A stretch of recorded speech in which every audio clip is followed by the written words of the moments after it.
Hi, everyone. Over the last few months, as you know, I've been doing an online interview series with many people and organisations who do the most incredible work for animals, rescuing and caring for them and advocating for them within the community. And today is no different. Today I'm speaking with Dr. Kelly Hall. Kelly is the principal veterinarian and business owner of Bentons Road Vet Clinic. Kelly's been working as a vet since 2002 and has a strong interest in holistic healthcare, which incorporates healthy, fresh food nutrition for our companion animals. It also means that she integrates medicine and animal behaviour. Kelly's also worked in emergency and referral hospitals, has completed postgraduate studies in companion animal nutrition, animal behaviour, and emergency and critical care. Now, Kelly's other passion is animal behaviour, particularly the human role in reducing fear in our companion animals. Welcome, Kelly. How are you going through these challenging times? Hi, Andy, and thanks very much for inviting me to speak today. These times are a little bit different. It is very challenging. That's exactly it. We're going okay. Our business, thankfully, is still running. So I know a lot of people have lost their work, and we are grateful that we are still able to operate. It's a bit more challenging trying to maintain a good communication and bond with both our clients and our patients when we're behind a face mask all day. So that makes life a little bit more difficult. But generally, we're going well. I've also got children at home that are, homeschooling at the moment, so that brings challenges too. But generally, not too bad. Well, that really must be, because I mean, I know the long hours that vets work. So having that challenge of also being in charge of homeschooling must be extraordinary. I don't know how you're juggling it. I have to be honest and say my husband is doing most of the homeschooling, so I'm very grateful that he is able to be home with them. But it does mean the days when we're both at home trying to do our work from home, we do our business running from home. It's just really hard. The poor kids, they don't understand why mum and dad are busy. They want snacks. They want to come down and get help with their schoolwork. They want to just go for a walk. So it's just trying to balance that and getting things done. So it's frustrating. But at the same time, we do get to spend a lot of time with them, so that's kind of cool for a bit. Yeah. And what's their verdict on Dad as a teacher? Is he hard, or is he okay? I'm not really sure that I should record that answer, actually. I think they're both finding it challenging. They're both doing an awesome job. The girls are doing really well for putting up with this homeschooling, and absolutely my husband's doing an amazing job of being patient with them and getting them through their day. So while they both might get at each other's throats a little bit, I think they're doing an amazing job. Well, we won't go down the path of talking about what happens with Stockholm syndrome, for instance, with that. Look, this is a really interesting subject, that particularly in the fact that currently, for many people who might be watching this, they might not be aware that Victoria currently is undergoing some pretty terrible times in comparison to the rest of the country with COVID-19, in that, we have Melbourne currently in stage 4 lockdown, which means for many people that they only get 1 hour of exercise outside of their home per day. And so the role that their companion animals plays in their lives has become far more significant. And therefore, what happens with companion animals across the board is also far more significant. And there are enormous challenges in that area. And just as a part of that, our viewers may not be aware that the law in Victoria currently says that vets like yourself cannot legally scan for a microchip on a stray animal and attempt to reunite the animal with their owner. Instead, they must send them to the council for impoundment. Now, Victorian government committed to changing those laws. Now, I believe the only way around that is if a particular vet has an agreement with their local council with a particular form that they sign and pay for. But anyone outside of that regime, because not all councils offer that either. So the government, as I say, has committed to changing the laws that would allow vets to immediately reunite companion animals with their owners. Now, clearly, that they haven't done so yet, and in February I read in a motion to Parliament calling for the government to prioritise their commitment. Now, clearly, particularly at this point in time, to be able to do that, for vets like yourself to be able to immediately reunite, would cause far less stress to those animals and far less stress to those people as well, because their capacity to be looking for those animals if they've gotten out is greatly reduced. So, the anxiety and the stress levels for both sides of that argument must be enormous. I think you've hit that on the head. I mean, the anxiety and stress and actual distress and trauma that can be experienced is really, really huge. You're right in the role of our companion animals at the moment, the role that they play for our own mental health. I mean, I'm lucky I have children that get me out of the house occasionally as well, but there's a lot of people at home that don't have kids and their animal is their world. So the opportunity to get out and walk their dog and to experience, that exercise with their dog is huge. And sometimes it's just the dog that is the only thing that gets them out of the house at the moment. Mental health is massive. But I think the big part for me is that distress that the pet and also the pet owner go through. We're seeing an increase amazingly in anxiety and fear-based behaviours in our companion animals in these times. We're seeing that anyway, and then the COVID situation is making it even worse. So we have a lot of animals with real separation anxiety. They're really strongly bonded to a certain member of the household. And can you imagine for them what it's like to be missing from the household? So these dogs have often got out for, a reason like the gate's blown open or a tradie's come in, or for some reason they've got out of the house and gone for a walk, got themselves lost. They're missing their companion person. They then get picked up by a member of the public and find their way to the pound. Now, it can take a few days for that to all happen and for the pound to then be able to get in contact with the actual owner. And the amount of distress and anxiety that pet goes through is huge. But on the flip side, the amount of distress that owner is going through as well. They are often out, driving the streets. They might be out after curfew, so they're upset about that, or outside their 5K radius. We've really got to get these animals home. I think that's the main problem. And if we look at I suppose outside of COVID, let's make the assumption that it never happened, which we all wish it did. Yep.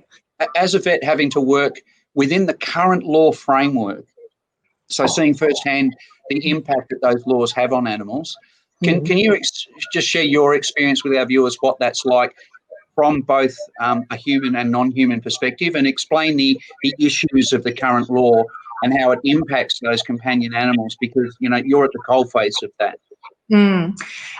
Yes, I have elected to make the decision not to sign an 84Y agreement with my council. And the reason that I did that was because of the amount of paperwork that was required by the council to be completed by our business in processing these lost animals to get them back to the pound.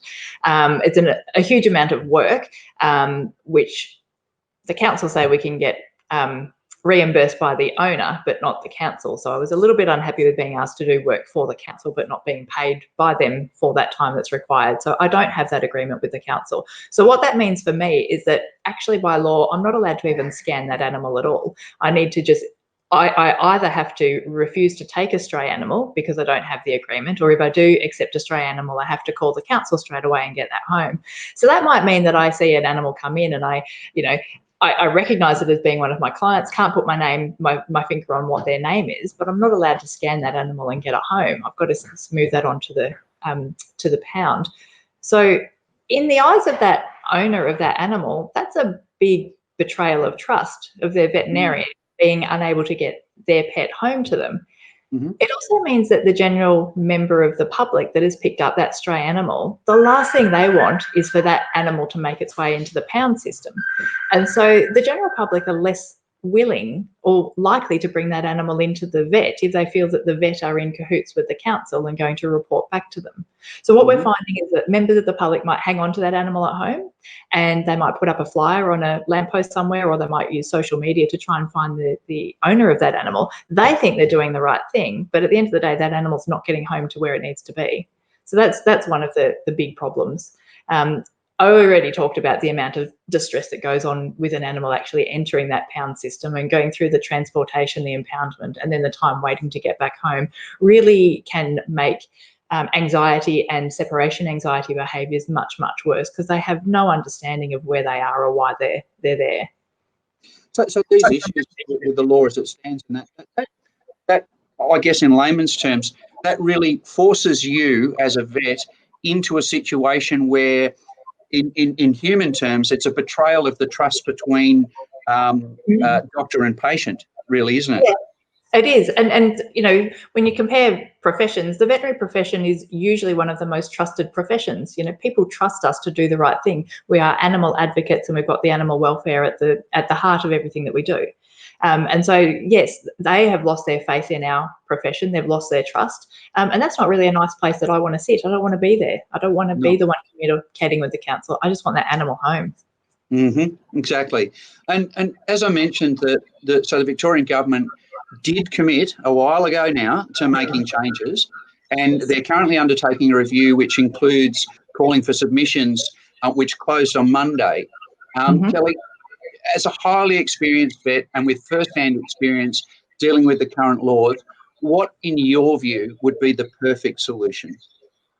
Yes, and that is really tricky. I'm not arrogant enough to think that I've got the perfect solution to this problem, because it is a big problem, and we do have a number of different factors that need to be considered. But I wonder if there's a way of, perhaps, if an animal is correctly registered with the council and they've got their registration tags and their identification tags, perhaps that registration could buy that owner kind of like a get out of jail free card, and a guarantee that your pet will be rehomed your pet will be reunited back to you if you have maintained your registration the right way.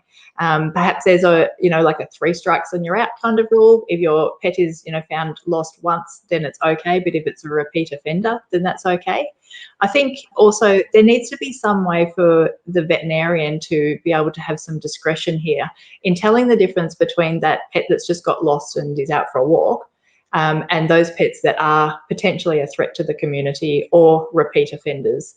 At the moment, there's no way for those animals to be distinguished. They're all lumped in together as doing the wrong thing, and they all get hit with a fine. I don't think every animal fits into that. I think there are just some that the gate blows open, they go for a walk.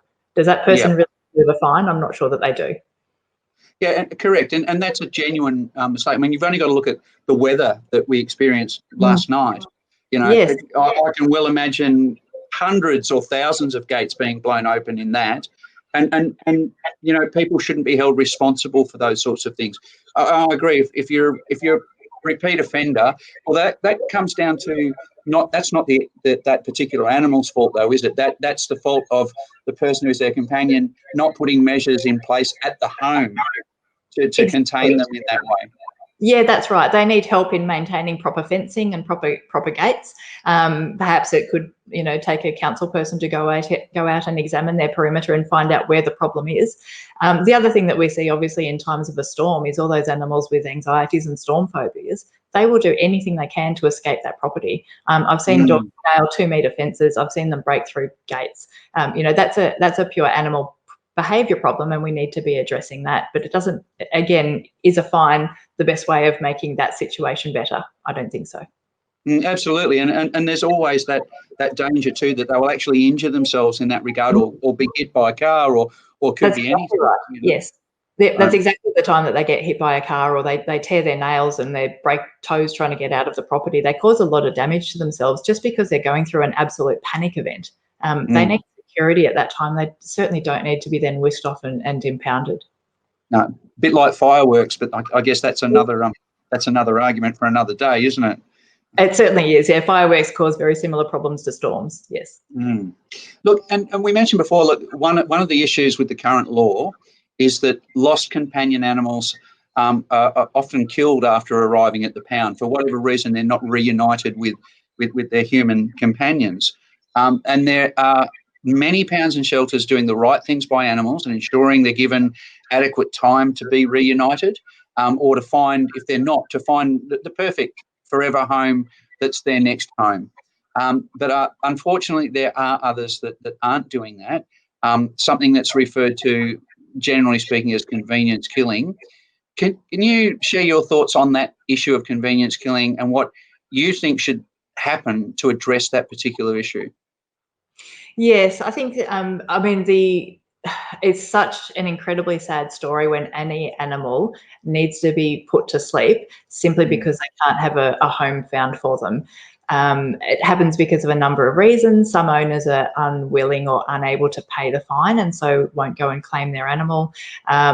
often animals that end up in the pound might have a pre-existing problem, and so the owner actually thinks it's easier if the dog or the cat is just gone rather than getting that animal back and then having to deal with the problem. So unwanted animals place a huge resource strain in trying to find that animal a home.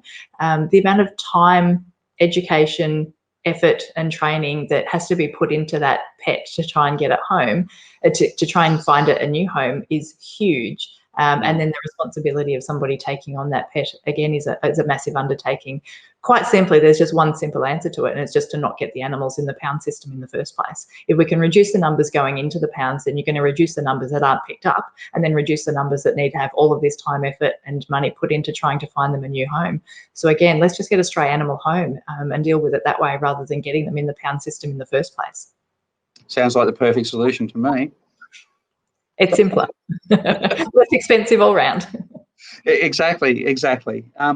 You know, and it just seems, from everyone that I've spoken to, it seems such a simple solution. That ability at all levels of that interaction, where an animal comes into contact with someone not in the home environment, you know, that they're out and about, they're stray or whatever they might be, that ability to do that scan nice and quickly with microchipping. And I guess that's another thing to talk about too, is that let's make microchipping so much more less expensive. Government subsidy to make that less expensive. Make sure that people have access to that, you know, so that all of these things can be brought into play. And they are simple and readily available solutions. And I look at how much money is being spent by both the federal and state government at the moment, and all state governments for that matter, under the current problems that we have with COVID, the millions of dollars that are being spent to embark on a program to microchip all companion animals might be a reasonably expensive process at the very beginning when you're trying to, you know, encompass all animals that are currently there. But that's a reducing cost over a number of years. You know, it's a far reducing cost over a number of years. And I think personally, the amount of money that would cost would be just a drop in the bucket compared to what's being spent in other areas. When you consider all of those knock-on effects, you know, the animal welfare effects, the anxiety, the stress to people, you know, what you were talking about before, you know, the paperwork and the time and all those sorts of things, they also have an economic cost associated with them. And you, in one fell swoop, you can eliminate those. You know, I just think that's a part and parcel of an integrated solution. Yeah, I agree. I think generally speaking, most councils and the legislation is doing good stuff in supporting microchipping and getting, you know, all litters are microchipped these days, all rehomed dogs are microchipped. I don't think it's a big cost to have an animal microchipped, but I think it's a bit different when we're talking about cats. I think cats fall through the cracks a lot more than dogs do, and that one needs a bit more work. And yes, encouraging just everybody to get their pet microchipped, because microchipping is the way that your animal's going to get home. And if you want your animal home, you just got to get that bit done. There is some pushback in microchipping because they are worried that they're going to get a fine if their animal gets out. So again, I think that we should be encouraging microchipping and council registration, but with that comes, you know, some guarantees like insurance. If you pay this and you make sure that you've done the right thing, that your animal will get home, it won't have to go through the pound system. And I think that's where we should be looking at trying to reduce this problem. And that will, you know, if everybody pays their registration and pays their microchipping, then that's where the revenue comes from to maintain it.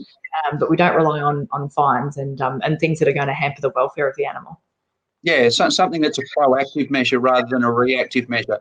Yeah. That makes perfect sense to me. And I don't know, maybe something like an education program that's far better than what we currently have. You know, actually spending the money and having some television ads promoting that, you know, in prime time, so that people see, you know, it places it in the forefront of people's minds that this is the responsible thing to do, that this is the right thing to do. I think would be advantageous. Look, Kelly, we've basically run out of time, but before we go, can you leave our listeners, our viewers, with one thought for today? What would that thought be if you could leave them with just that one? What thought? Get out, enjoy the sunshine, and hug your dog or hug your cat. There's so much enjoyment to be got just from loving your pet. So do that. Get out and have a walk and appreciate the simple things. We're in Melbourne, we're locked down, but the love of a pet, it will help us get through. That's beautiful. Absolutely beautiful. Thanks so much for your time today and for all the incredible work that you've done for animals and that you continue to do. And I know that you'll continue to do into the future. Thank you very much, Andy. It's been a pleasure. Great. Thanks. Stay safe.